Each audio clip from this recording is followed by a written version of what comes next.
身为一个全台走透透、深入体验在地客庄文化的背包客，客家美食远近驰名。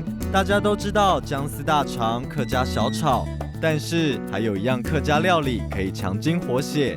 擅长农作的客家人最喜爱的，那就是羊奶头鸡汤。所以像我们客家菜葱，是不是有什么推荐的菜是可以吃的，让那个筋骨比较好一点？那我知道羊奶头鸡汤。哦，羊奶头鸡汤哦。对对对。羊奶头是什么？羊奶头是一种植物。可是它是个植物，为什么要把它取名为羊奶头？因为它的形状，对对。哦，它这形状看起来很像羊奶头。对。那羊奶头是用哪一个部分做料理？主要是要用它的根部。哦，是用根部哦。根部还有树干。对。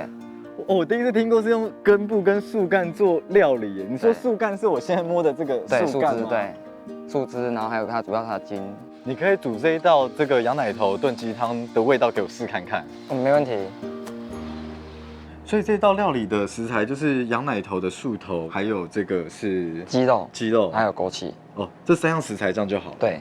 那通常这个是要煮多久？这个的话，树头差不多要炖30分钟。30分钟。对，然后鸡肉只要汆烫过后，然后再加下去煮10分钟就好了。哦，那我们赶紧来做吧。好，没问题。要烹煮客家农人喜爱的羊奶头鸡汤并不难，将羊奶头熬半小时，加入鸡肉焖煮10分钟即可完成。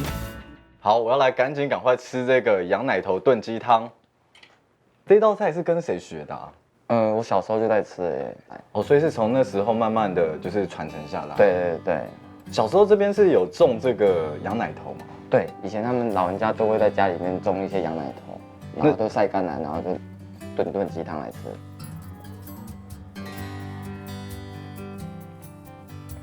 哇，这个味道好特别哦。对，它就是它羊奶树头的独特的味道。对啊，它那个味道啊是非常独特的，然后它是又一点点甜甜的，然后一点清香味，而且这跟我之前喝到的鸡汤的味道是完全不一样。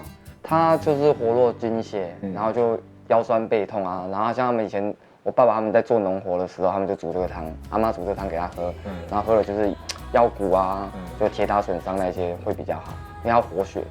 对，然后加上冬天喝一个暖暖的汤，然后身体会比较暖和。第一次听到这个羊奶头炖鸡汤，然后又在这个氛围下有家的感觉，好惬意的生活哦。